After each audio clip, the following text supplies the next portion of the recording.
Assalamualaikum warahmatullahi wabarakatuh. Selamat malam para pendengar setia Cipta Cerita Diary. Kembali lagi bersama saya Anto, selaku announcer yang akan membawakan berbagai macam kisah-kisah horor buat kalian.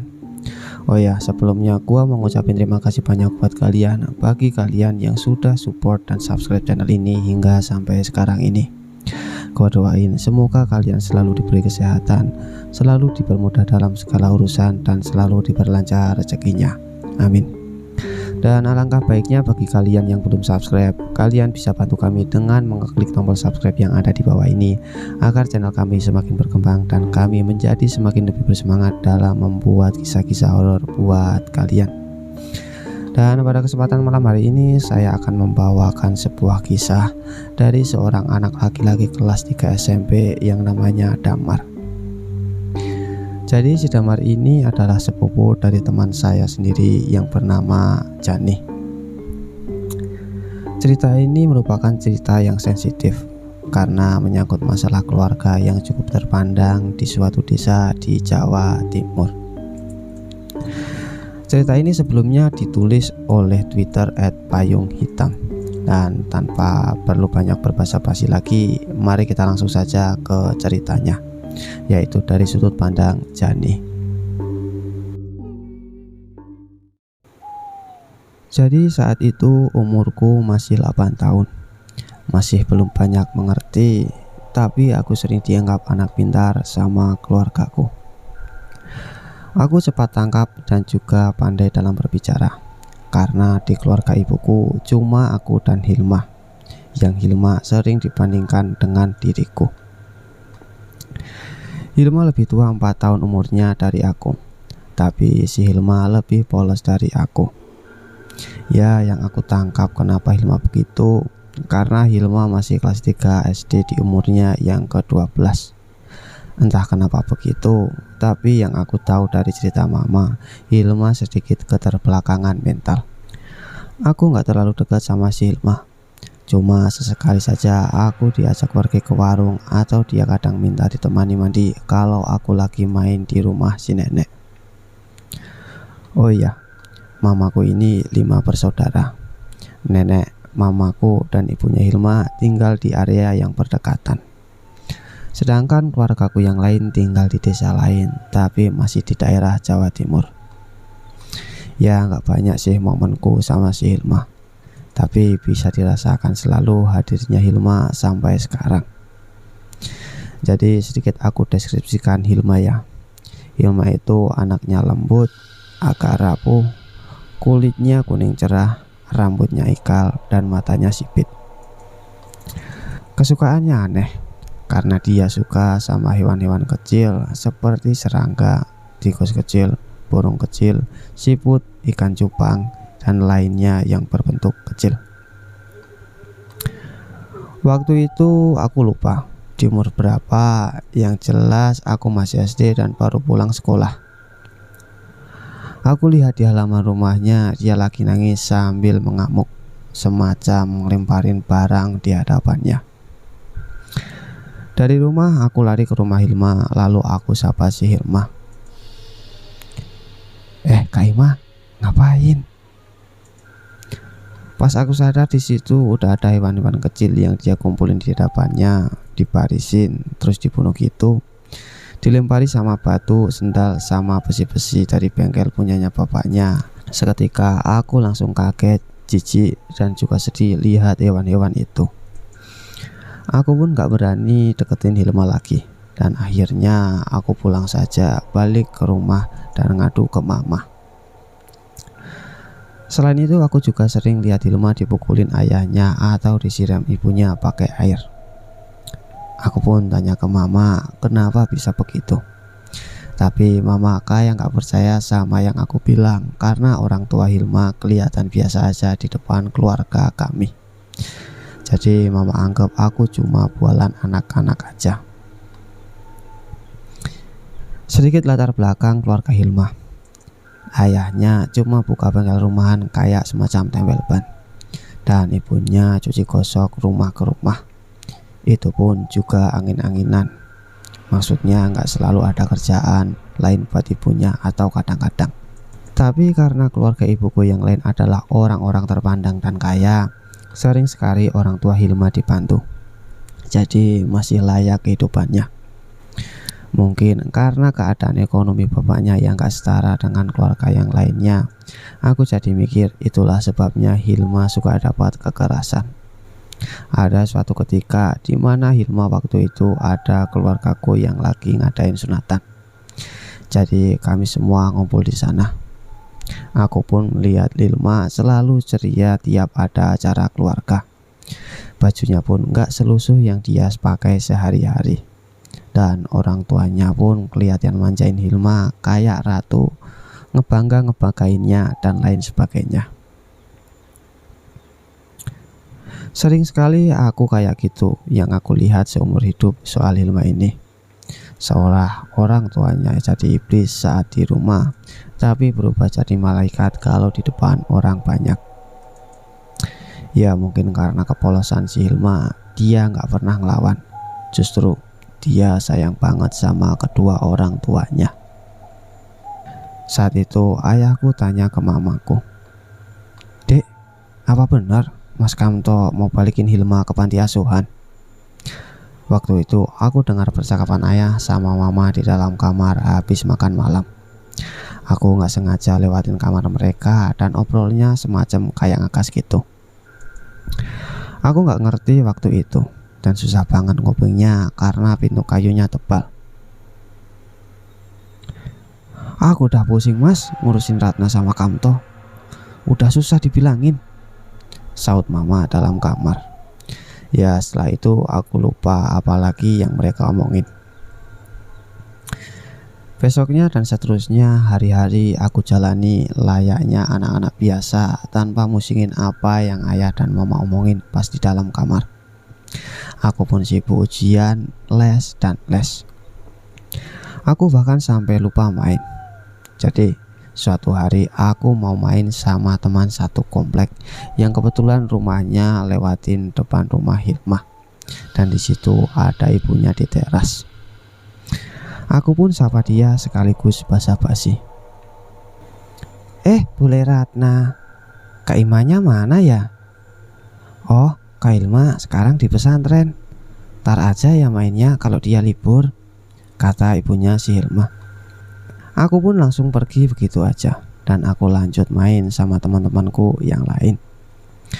Gak lama dari situ, sekitar beberapa bulan kemudian, tanpa aku lihat lagi batang hidungnya Mbak Hilma, tahu-tahu rumahnya Hilma diramaikan oleh orang-orang yang ngerayain siraman 4 bulan kehamilan Bule Ratna, yaitu ibunya Hilma.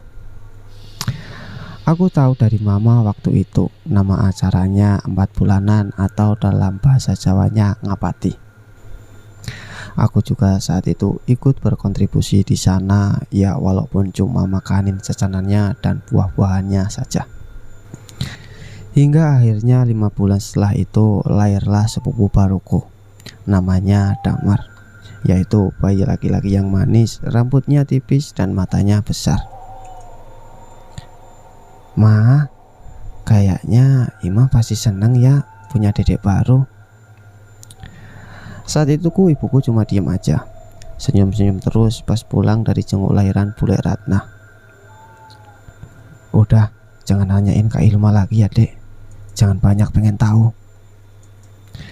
Ya karena mama lumayan ngegas, akhirnya aku gak pernah nanya si Hilma lagi, dan lupa begitu aja karena aku pun gak deket banget sama dia. Tahun pun terus berjalan, sampai gak sadar Damar udah remaja. Umurnya 12 tahun sekarang, dan tumbuh jadi anak laki-laki yang tenang. Dia pun kalau ngomong cuma seperlunya. Dia itu merupakan anak yang berprestasi di sekolah dan gak punya banyak teman kayak umumnya teman sebayanya. Saat itu keadaan ekonomi keluarga Bule Ratna sudah membaik. Suaminya Pak Kamto sudah mulai bekerja sebagai teknisi kapal laut, dan Bule Ratna punya bisnis menjahit baju aneka seragam. Ya pokoknya jauh lebih baik lah. Jadi pada suatu sore saat aku lagi ngasih makan burung-burung ibu di garasi, tiba-tiba saja Damar nepuk punggungku dari belakang. Mbak Jani, Mbak, aku mau cerita sama Mbak. Loh, kenapa Mar? Tumben. Kayaknya aku beda deh Mbak. Ya udah cerita aja Mar, nggak usah bikin penasaran aja. Sepupuku yang cewek kan kamu doang ya Mbak. Kalau ke mas yang lain, aku takut dianggap gendeng nanti. Tapi Mbak, ngomong-ngomong, Hilma itu siapa ya? Hah?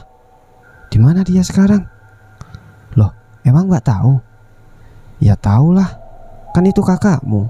Kenapa kamu nanyain dia? Tiba-tiba Damar melamun terus ninggalin aku tanpa pamit. Ya tadinya sih aku mau tarik kerah lehernya, tapi kayaknya Damar lagi nggak bercanda. Beberapa keanehan dari Damar pun mulai bermunculan. Dimulai dari pertama. Saat itu aku dan Simbok disuruh mama buat nganterin makanan buat Bule Ratna. Dan sampainya di rumah Bule Ratna, gak lama ada Damar lewat dan dia bilang mau ke depan. Akhirnya aku ikutin karena aku gak mau basa-basi aja sama si dia. Kayak dia biasa di rumahku juga sering nontonin aku lagi ngerjain sesuatu. Jujur, waktu itu aku sangat terkejut sekali karena saat itu aku lihat Damar ada di kebun bunga kecil di depan rumahnya.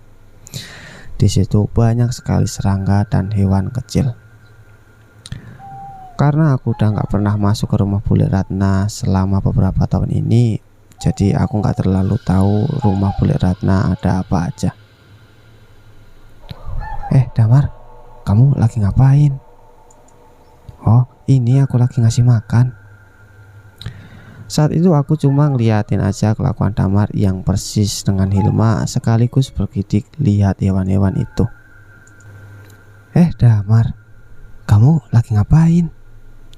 Oh, ini Mbak lagi ngasih makan. Kamu tuh mirip kakakmu Hilma ya, suka pelihara hewan-hewan kecil. Ngomong-ngomong, kok kamu selalu bingung sih kalau Mbak ngomongin Hilma? Damar ngelihat aku bingung tanpa jawab. Setelah itu kami diam beberapa saat hingga sampai Mbok panggil aku dari pintu rumah Damar buat ngejak pulang.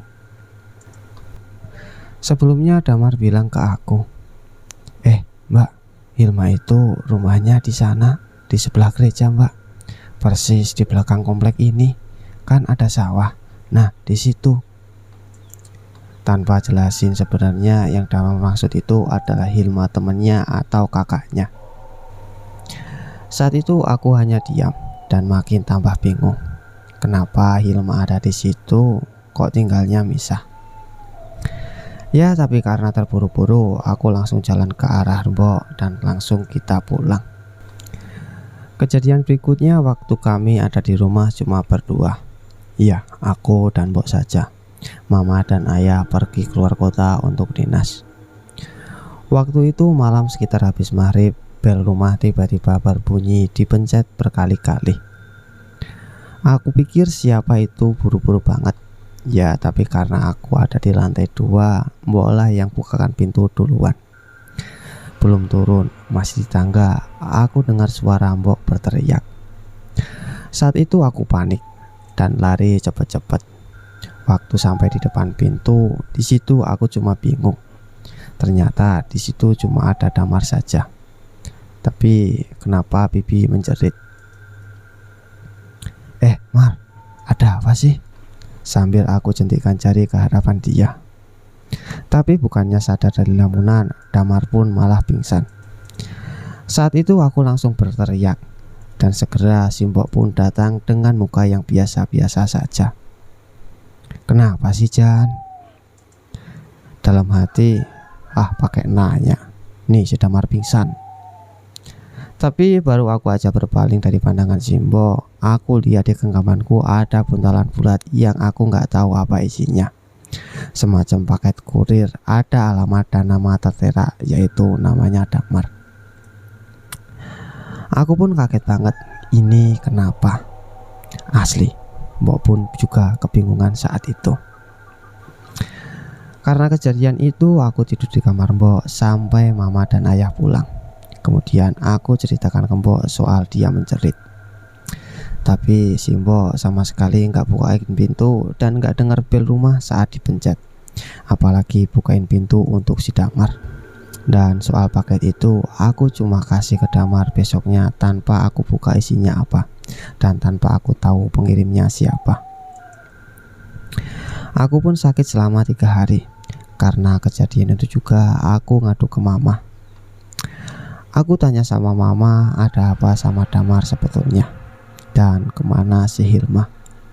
Tapi gak pernah dijawab. Ayah pun juga begitu. Aku pun punya firasat semalam itu ada hubungannya dengan si Hilma. Ya, sering sekali terjadi kejadian aneh pada Damar. Tapi gak jarang juga bersangkutan dengan keluargaku. Karena kan aku dan keluargaku yang paling dekat rumahnya dengan si Damar. Dari sini aku mulai peka ada yang gak beres dan aku harus tanya ke Damar. Karena aku anggapnya di sini akulah yang aneh, bukan dia. Ya, dia aneh tapi menurutku aku gak kalah aneh. Damar, di sekitar gereja kan ada rumah. Masa iya Hilma tinggal di sawah? Aku pun memberanikan diri lagi nanya soal keluarganya yang menyangkut Hilma. Mbak, Hilma itu tinggal di situ. Tapi kalau siang dia kerja. Jadi ketemunya malam. Oke, aku udah dapat jawaban kalau Hilma ini suka keluar malam. Akhirnya aku pernah senekat ini jalan malam lewatin gereja. Malah pernah sok nongkrong dekat-dekat gereja. Tapi aku nggak lihat ada tanda-tanda Hilma. Ya udahlah, aku pikir cukup aja sampai sini. Aku kepo. Takut kalau dicari lebih dalam, aku jadi banyak nyari-nyari kesalahan orang. Kejadian berikutnya aku baru pulang dari kos, yang mana lewatin rumah Damar. Di rumahnya pas kebetulan lagi ada tamu. Kayaknya tamunya dari sekolahan. Ya karena aku hafal banget itu batik PNS. Ya sampai rumah aku tanya mama lagi di sana kenapa. Dan saat itu ibu bilang, Damar udah gak sekolah 2 minggu. Gosipnya yang beredar sih di sekolah si Damar dia ngambilin anak orang. Makanya guru minta klarifikasi, nengokin gitulah. Tapi mama ngejawabnya kayak bingung, semacam cari-cari jawaban lah. Tapi ya udah, aku nggak ambil pusing. Dan singkat cerita, setelah banyak kejadian aneh, aku tahu bahwa Damar ternyata putus sekolah. Aku jadi kasihan dia Damar. Padahal dia anak yang berprestasi, tapi sampai sekarang gak dilanjutin sekolahnya. Suatu hari aku mergokin Damar lagi ada di kuburan dekat desaku. Pas banget kebetulan aku lagi ikut ngubur almarhum ayah dari temanku. Aku pun langsung ke arah Damar. Ngapain Damar? Sendirian ya? Iya mbak, nungguin orang. Tiba-tiba saja Damar menitikkan air mata. Aku pun kaget, kenapa Damar ini tiba-tiba menangis. Jangan nangis Mar, mbak salah ya? Mbak, betul Hilma itu kakak Damar. Tapi kenapa Damar baru tahu? Loh kan, bukannya mbak udah bilang ke kamu. Kamu malah diam aja. Ya mbak kira kamu udah tahu. Lagian kan kamu juga adiknya, masa nggak diceritain sama ibu? Ibu nggak pernah cerita Damar punya kakak mbak. Lah kok aneh deh ibu kamu. Lagian ya pas banget ibu kamu bunting kamu, mbak udah nggak lihat Hilma lagi tuh. Makanya mbak tanya terus ke kamu di mana dia. Aku awalnya udah ngerasa ada yang aneh sama Hilma yang aku kenal mbak, yang aku sering ceritain ke mbak. Aku dulu pernah ajak dia ke rumahku atau sampai ke rumahku kalau mau nitip hewan peliharaannya. Tapi dia gak pernah mau mbak. Aku pun ngerasa aneh waktu dia nemuin aku selalu di malam hari. Hilma juga orang yang datang dalam mimpiku sebelum aku ketemu sama dia mbak. Aku juga berhenti sekolah karena aku nggak kuat mbak sama bulian di sekolah. Aku dianggap orang aneh yang gak bisa bergaul. Akhirnya aku bolos terus ke rumah Hilma. Tapi si Hilma akhir-akhir ini gak ada di rumah. Ya udah gak apa-apa, aku di rumah dia sendirian. Seenggaknya aku gak pulang di rumah, kata si Damar sambil menahan tangisnya yang makin kencang. Aku pun makin penasaran sama penjelasan Damar. Oh iya, Damar ini bukan anak yang terbuka ke orang tuanya, tapi Damar betul-betul dimanja dan disayang. Jadinya Damar gak pernah nanyain soal Hilma ke orang tuanya atau nanyain soal kakaknya siapa, karena Damar pun masih gak yakin punya kakak. Lah, terus ngapain kamu di sini? Aku mau cari Hilma mbak. Dia itu orangnya baik. Sudah beberapa hari ini dia nggak ada di rumahnya mbak. Dan aku punya feeling yang kuat kalau dia itu memang betul-betul kakakku. Tapi aku nggak tahu betul aku punya kakak apa enggak. Sampai mbak pun pernah terucap kalau Hilma itu kakakku kan. Aku jadi semakin yakin. Tapi aku nggak terlalu mikir begitu dulu. Dan beberapa hari yang lalu juga aku terima beberapa barang pemberian dia. Dan disitulah dia mengaku kalau dia adalah kakakku. Jadi apa kamu mikir Hilma udah meninggal? Iya mbak, makanya aku cari kuburannya. Jangan sembarangan kalau ngomong kamu itu. Bagaimana dia bisa meninggal? Sedangkan gak pernah ada duka di rumahmu, gak pernah ada pengajian juga di rumahmu. Kita itu keluarga santai loh Mar. Kita itu tahu Hilma ini ada di pesantren. Udah itu doang. Tapi sudah 8 tahun ini mbak gak pernah lihat Hilma Mar. Saat itu Damar pun makin tambah menangis. Dan aku pun makin ngerasa bersalah di situ karena sudah jelasin yang sebenarnya. Hingga sampai suatu ketika keluarga besarku ribut. Yang intinya permasalahannya adalah orang tua Damar. Ya karena aku sudah dewasa, aku mau berusaha menengahi mereka. Karena kasihan si nenek sudah tua dan harus dihadapkan dengan keluarganya yang lagi cekcok ini. Dasar pembunuh. Kita nggak mau pokoknya kalau anak kita dikasih makan uang haram. Ingat Kamto, kami udah berniat baik untukmu, tapi kamu malah berkhianat pada kita. Dasar kau pembunuh, teriak salah satu padekku yang menggema di halaman rumah besar. Sedangkan rumah nenek kami cuma berada sekitar 10 meter. Saat itu aku lihat Pak Dekamto hanya diam dan menunduk. Dan akhirnya ribut ini dipisahkan satpam komplek. Aku dan juga sepupu yang lain gak enak kedengaran warga lain. Akhirnya aku pulang dan aku tanyakan lagi sama mama. Ma, sebenarnya kenapa sih keluarga kami? Damar kenapa? Tolong ya ma, jangan bohong sama Jani. Mama gak tahu harus mulai dari mana. Mama sedih sekali punya kakak macam Kamto. Dan si Hilma itu bukan anak kandungnya Pak De Kamto dek. Hilma itu dibalikin ke panti asuhan Jan.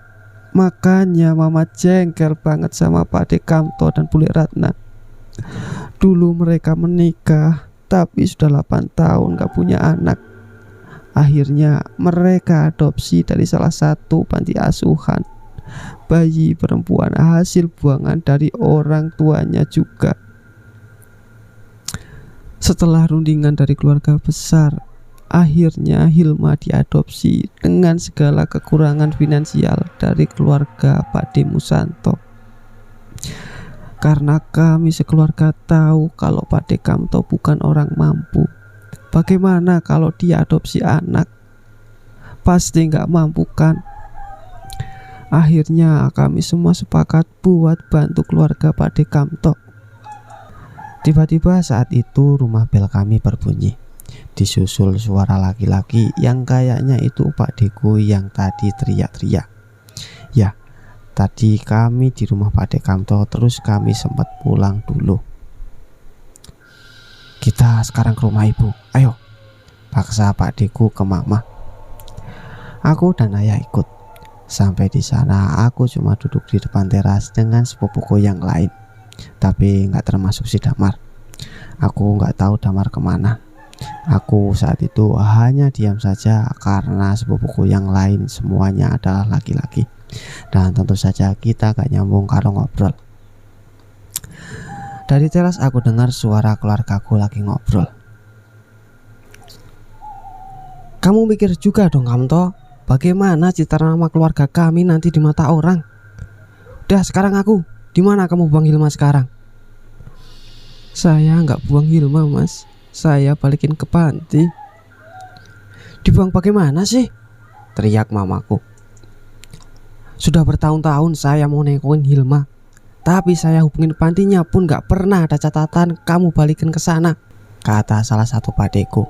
Dia lanjut bercerita. Sampai saya dan istri saya tengokin ke asrama pantinya pun kami gak nemu. Bertahun-tahun saya tunggu konfirmasi pihak panti. Saya tanya sekolahnya juga gak ada. Gak ada yang pernah tahu di mana Hilma. Dan justru pihak sekolah kaget kalau dari pihak keluarga pun sampai tanya Hilma kemana.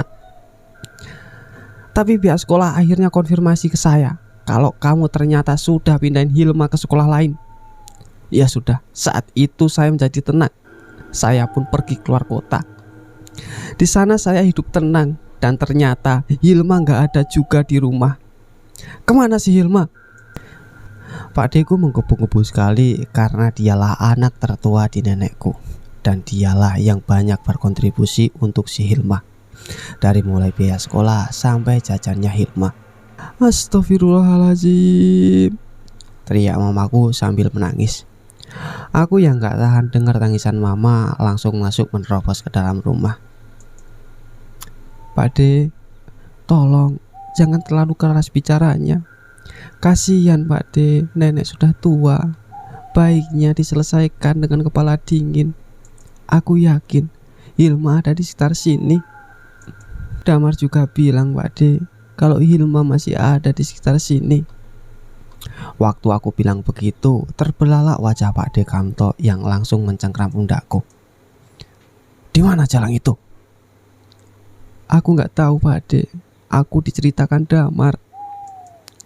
Sambil terisak tangis, aku teriak. Aku takut Pak De akhirnya bergegas lari keluar entah kemana, yang akhirnya balik membawa Damar yang sudah babak belur. Kami sekeluarga semakin memanas.